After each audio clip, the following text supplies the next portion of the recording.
আমার ক্লাসে সবাইকে স্বাগত। আশা করি তোমরা সকলে খুব ভালো আছো। আজ আমরা ক্লাস 5-এর আমার গণিতের 164 ও 165 পৃষ্ঠার অঙ্কগুলো করব।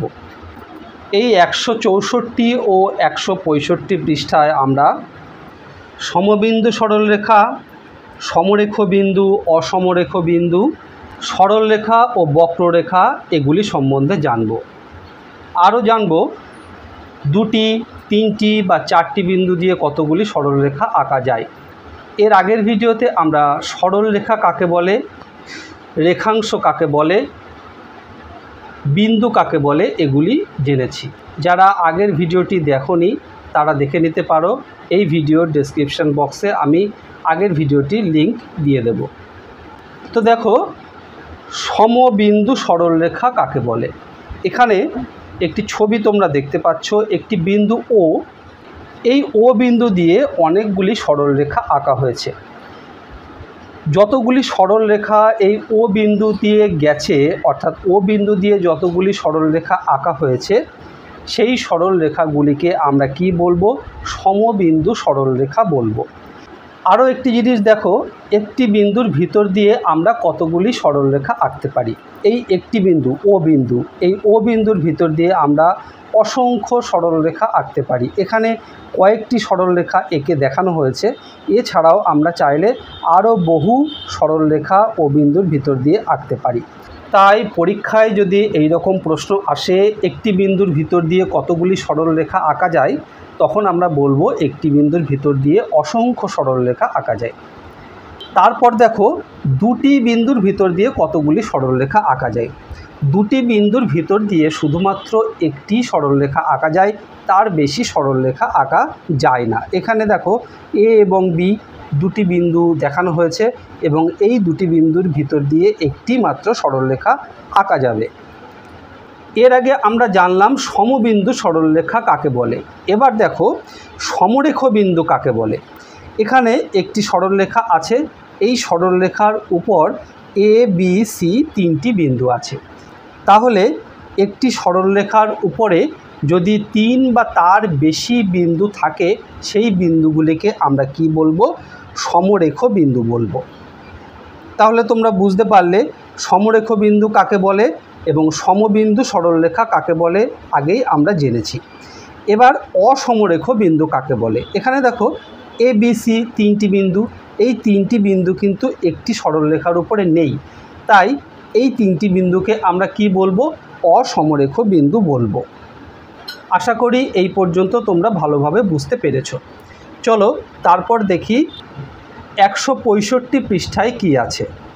165 পৃষ্ঠায় দেখো, সমরেখ বিন্দু এ বি সি ডি চারটে বিন্দু দেওয়া হয়েছে। এই চারটি বিন্দুর ভিতর দিয়ে আমরা একটি সরলরেখা কিন্তু আঁকতে পারবো। তাই এই এ বি সি ডি এগুলি হলো সমরেখ বিন্দু। আবার এখানেও চারটি বিন্দু আছে এ বি সি ডি নামে। এই চারটি বিন্দু দিয়ে কিন্তু আমরা একটি সরলরেখা আঁকতে পারবো না। তাই এই চারটি বিন্দুকে আমরা কি বলবো? অসমরেখ বিন্দু বলবো। এখানে দেখো, কয়েকটি শূন্যস্থান আছে। শূন্যস্থানগুলো আমরা দ্রুত পূরণ করে ফেলি।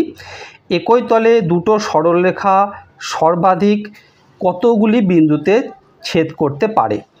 একই সমতলে বা একই তলে দুটো সরলরেখা সর্বাধিক একটি বিন্দুতেই কিন্তু ছেদ করতে পারে। তারপর 3 দাগে, একই তলে তিনটি সরলরেখা সর্বাধিক কটি বিন্দুতে ছেদ করবে? 3টি সরলরেখা যদি হয় তাহলে 3টি বিন্দুতে ছেদ করবে। তারপর 4 দাগে, একই তলে 4টি সরলরেখা সর্বাধিক কটি বিন্দুতে ছেদ করবে? 4টি সরলরেখা সর্বাধিক 4টি বিন্দুতে ছেদ করতে পারে, তার বেশি বিন্দুতে কিন্তু ছেদ করতে পারবে না। তারপর দেখো, এখানে একটি টেবিলের ছবি আছে।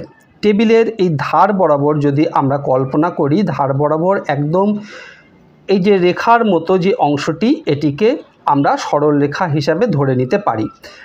তাহলে এই যে ধার বরাবর এলাম আর এই ধার বরাবর, এখানে এই দুটি সরলরেখা এই বিন্দুতে ছেদ করছে। এখানে দেখো গোল করে দেখানো হয়েছে।